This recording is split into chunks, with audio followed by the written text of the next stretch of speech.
There are lives that move quietly through time, and then there are lives that shape it. In the bustling city of Benin City in southern Nigeria, one such life began on December 7th, 1963. The child born that day would grow into a global religious figure known as Pastor Chris Oyakhilome, a man whose voice would travel across continents, reaching millions through teaching, media, and influence. Before understanding the man, it is important to understand the scale of what he built.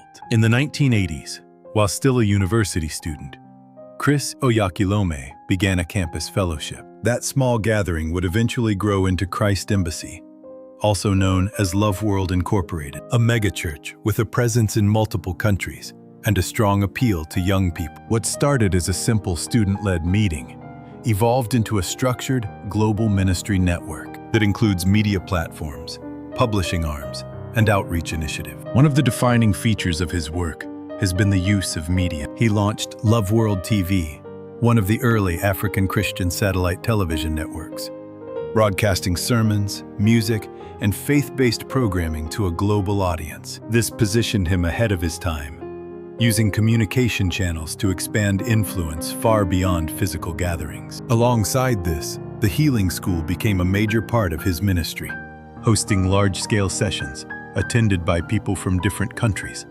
many of whom share personal testimonies of healing and transformation. His publishing efforts also stand out.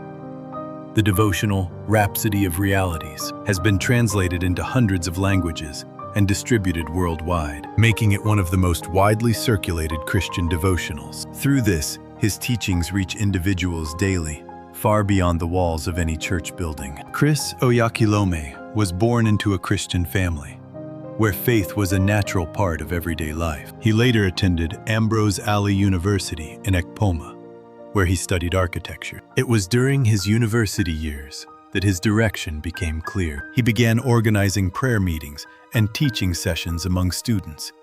And what set him apart was not noise or spectacle, but consistency and clarity. In an environment filled with ideas and exploration, he built something that endured. The journey from a campus fellowship to a global ministry did not happen by accident. It followed a clear pattern, a consistent message centered on faith, identity, and personal growth.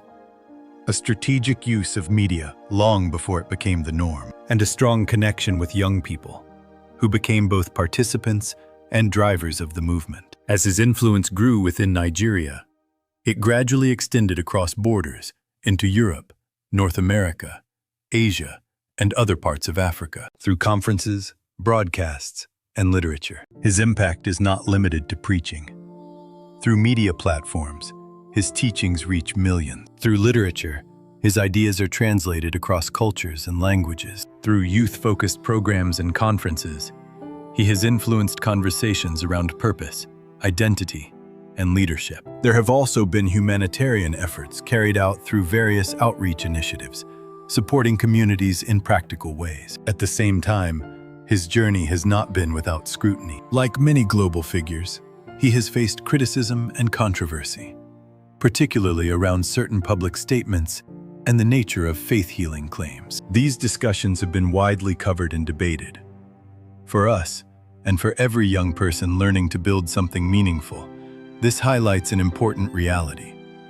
Influence attracts both admiration and questioning, and leadership operates in full view of the public. There are clear lessons that emerge from his story. He started where he was, using the environment available to him. He used what he had, teaching, communication, and structure, to build something larger. He remained consistent over time, understanding that real growth takes years, not moments. He thought beyond his immediate surroundings, building with a global mindset, and he operated in a space where responsibility and accountability are constant companions to influence. This is exactly why we share stories like this on Skulearn. We are not here to give empty motivation. We are here to show you real journeys, real patterns, and real principles that you can apply to your own life. Skulearn exists to help you find answers to life's real questions. Discover who you are and upgrade your life with intention. Whether you are still figuring things out or already moving forward, This is a space where growth is deliberate. The journey of Chris Oyakhilome reminds us that purpose is not something you wait to discover someday.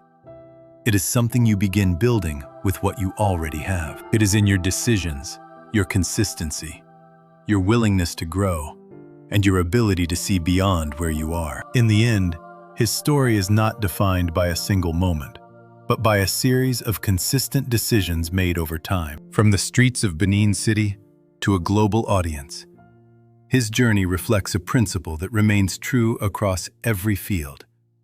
Where you begin does not define how far you can go. What you build, consistently and intentionally, does. And as you engage with this on Skulearn, understand this clearly.